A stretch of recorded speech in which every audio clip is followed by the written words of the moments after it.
野外抓的蚂蚁可以搁家养吗？杜哥告诉你，蚂蚁属于国家3级保护动物，不可以。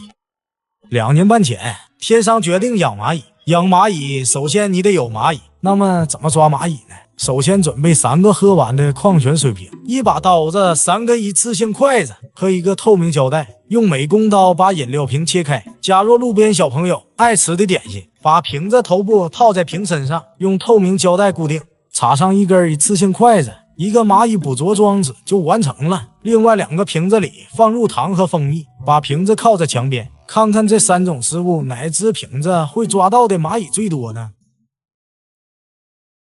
？1天后，结果蜂蜜获胜，点心只有1、2只蚂蚁，糖上的蚂蚁也不少，不过还是蜂蜜最吸引蚂蚁。那这玩意儿该怎么养呢？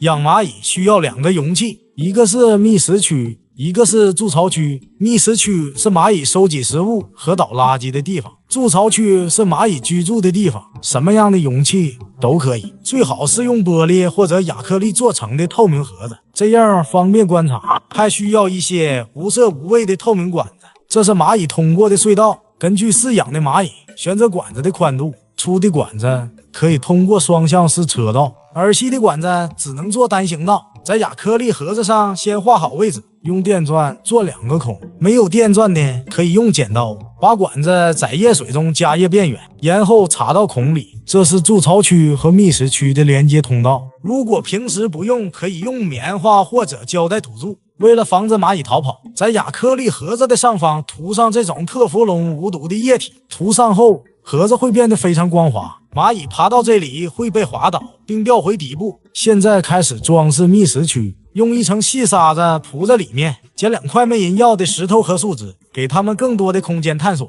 沙子还可以让蚂蚁搬回家，裹在卵的表面，把抓到的蚂蚁放入盒子里。小蚂蚁们开始探索它们的新环境，放几滴蜂蜜，它们很快就发现了食物。接着天上找来这种装手机的盒子，这盒子有个透明的盖子，非常方便观察。在盒子的一侧钻个孔，放几个棉球堵水的试管，连接好后，蚂蚁们就会慢慢的跑过来了。一段时间后，试管里的水会被慢慢的喝完，只需要在另外一个孔上装上同样的试管，遮住光线，它们就会搬进去。这是成本最低的一种养蚂蚁的方法。不过试管太光滑，也许对蚂蚁不够友好。那么下面这种方法是升级版普拉斯版本，就是这种轻质砖，是一种非常结实又轻的建筑材料，只需要一些普通的工具就可以制作。首先找一个没用的 CD 盒，切掉边缘，打磨平整，画出比透明盒子大1厘米的尺寸，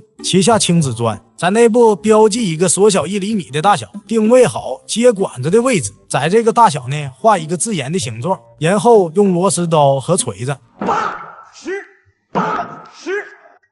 大锤80，小锤40，小心地切掉不要的地方，这里留个小孔，方便后面用针管给蚂蚁加水。最后打磨一下内部，如果你觉得白色太平淡，还可以加点颜色，一个原亮绿，再来一个鸭蛋区，然后给2个小区域塞上小海绵，这样有助于保湿。用页溶胶或者儿童彩泥把塑料片固定在轻质砖上，1个小时后2个蚂蚁窝就做好了。注入水，因为轻质砖会吸水，这样可以给蚂蚁提供稳定的湿度。这样的模块化设计可以随意的更改方案，这样盯着蚂蚁看几个小时也太有趣了。好了，本期蚂蚁的故事就到这里了，我是天哥，我们下期再见。2年半前，天上和小天在野外玩，抓到2只小青蛙，决定把它们养起来，把它们放在客厅的鱼缸里，扔一个隔壁王大爷不要的花盆，让它们趴在上面，打上氧气。仔细观察这小青蛙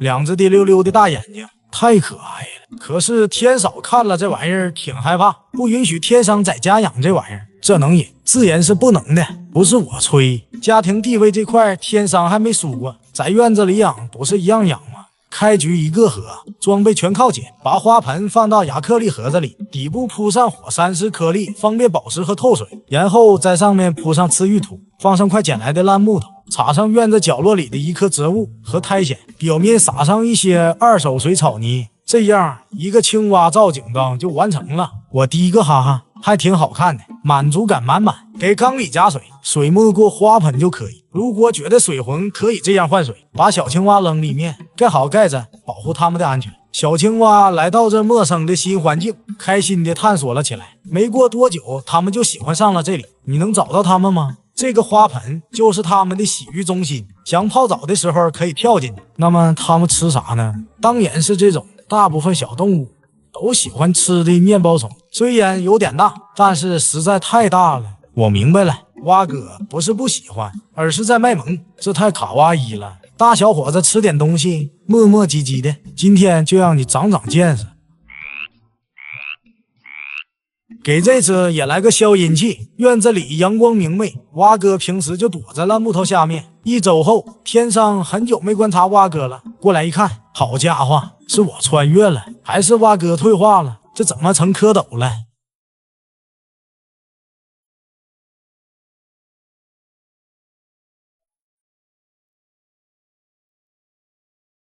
原来是蛙哥干的好事儿，小蝌蚪们长得很快，没多久就变成了小青蛙，一家人就得整整齐齐，把他们的孩子放回野外。蛙缸里的植物也适应了环境，长得郁郁葱葱。热死人的夏天结束，冻死人的冬天来了，春暖花开又一年。看看蛙缸都有什么变化呢？虽然有些破败不堪，植物倒是都发出了新的枝桠，可是不见了蛙哥的影。他们不会 BBQ 了吧？扔一只消音器进去，看看能不能打断蛙哥隐身的技能呢？啊，有2个蛙哥，那得整2只消音器，再来一只好像不够分了。好家伙，蛙哥闻着味就出来了。他们顺利的度过了第1个冬天，那不得鸡翅白脸，好好吃一顿。另外一只蛙哥好像在这里，果然还是天上最懂蛙哥。1年半后，传统养蛙讲究自研，以点到为止，没有任何人为的痕迹。泡进水里，钻进土里，藏在草里，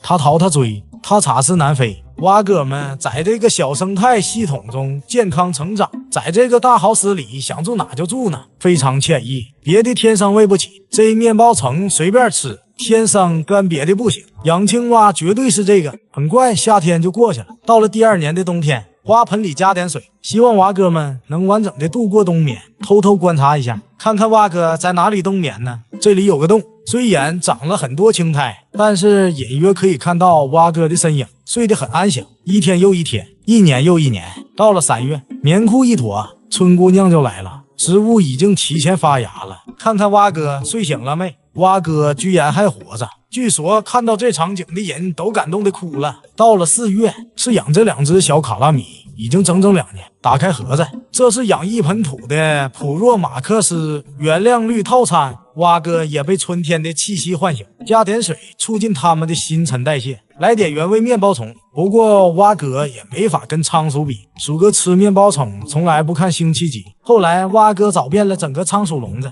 也没能学会记忆中的那个味道。2年半后，拿出在院子角落里放着的蛙缸，又到了半个月一次的喂食。蛙哥好像有点饿了。几天前的一场暴雨，天上连夜把蛙缸拿到了屋檐下。春天来了，万物复苏，又到了。